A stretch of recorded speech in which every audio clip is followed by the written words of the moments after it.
Every living thing grows.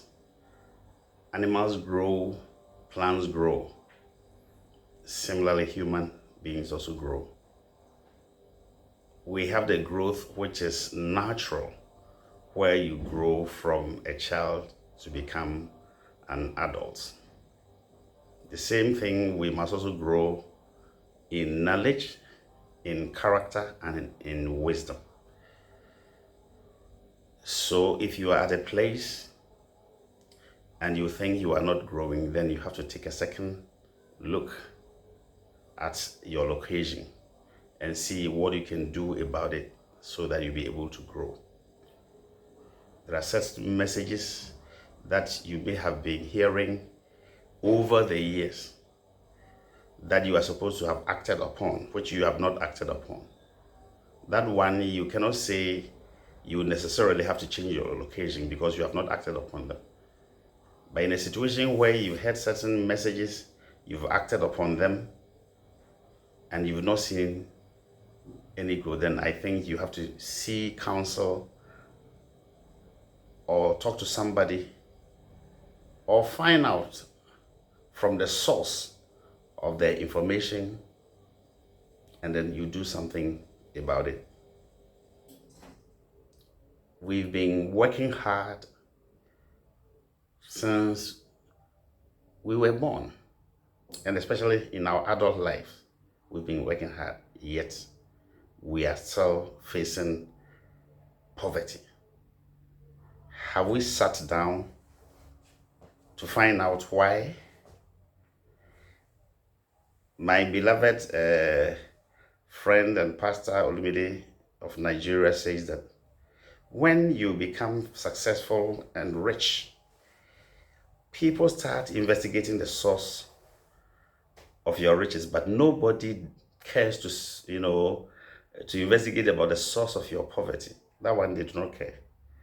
But once you make it in life, especially when you become rich, people have time to investigate your background. That is why it is important for you and I also to try to investigate the reason behind our poverty so that we'll be able to make changes and move forward.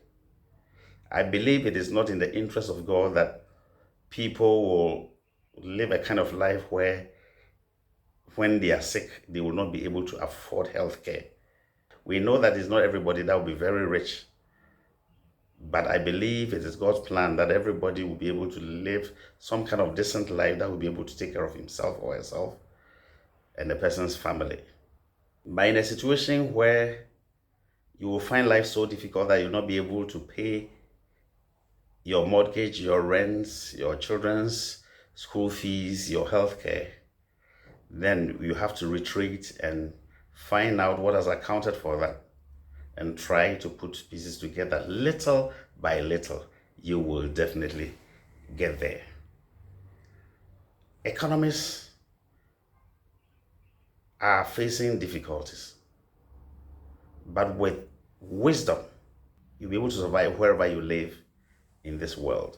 It calls for careful study, little by little planning, little by little investment, having life goals, consciously taking steps to live according to your planned goals. Gradually, you'll be able to get there. There are some people, everybody who is rich becomes an enemy. They make statements. Rich people are difficult, rich people are poor, rich people are that. But I believe that if you are an enemy to riches, then you also not become rich. When I'm talking about riches, I'm talking about people that have cash flow, where even where they are asleep, their monies will be making more money for them. Their investment will be bringing them more money, such that they do not work physically hard all the days of their lives to be able to make good resources to cater for themselves, their families, and sometimes even to give some to charity to support. And when you become rich, you attract some kind of people around you that will guide you or will help you to make more riches. So if somebody who is a rich person becomes your enemy for no reason, then how can you also go and join them? Nobody's interested in your poverty. Nobody's interested in your difficulty. So instead of being angry with rich people, rather find out from them, how did they make it? Learn from them so that they also be able to help you. Yes, it is true people make riches out of various means, but doesn't mean that it is everybody that make riches out of that. Some people, in their own reality, they don't believe anybody will be able to genuinely make good money in Africa, especially in Africa. But we know people who gradually, little by little, they've been able to make it. In my own country, Ghana, there were some people that when they started their businesses, people were even laughing at them. They did not go to any school. They are not well educated. But these people that people were laughing as uneducated, did not go to school, they have made it and opened companies and employ the same people that were gossiping about them. That is how life is. It is important for us to go and learn. Don't say that you have this level of education, you wouldn't want to do a particular kind of work. Interestingly, it is the kind of businesses that people do not respect, that people take for granted. It is those businesses that bring a lot of money. We don't go to the shop with titles to say that I am Dr. So and so, I am Professor so and so, so give me 10 bags of rice. No, no, no, no, no, no, no. Titles are good, titles are important, but titles do not buy groceries. Titles do not buy land, titles do not pay school fees. You go to other countries during vacation, students, especially students in tertiary schools, go around looking for cleaning jobs to do. They want to clean people's houses, people's homes, clean people's offices so that they're able to raise some money to pay their school fee. But interestingly, you come to Africa and people think that they've been to school, so they will not be able to prepare to go and clean other people's home for money. But the same people, when we travel to other countries, we are willing and ready to do those kind of things. I remember many years back, people respected others based upon the kind of courses they were pursuing at the universities. I am doing BSc Business Administration. I'm doing this, I'm doing that. At that time, our banking was now improving and, other jobs were now, being established. So they needed people who had read business administration. And over the years, things have changed. Things have changed. So if you live with that old mentality, that this is the kind of program that when you pursue in the university, you are going to get this kind of job, it doesn't work anymore. We were told that you have to go to school, get good grades, and get good jobs. Those things that they told us were fallacy. Maybe it worked some time ago, but it doesn't work. I've been telling my children that go to school, study hard, so that your mind will be open, so that you can get classmates.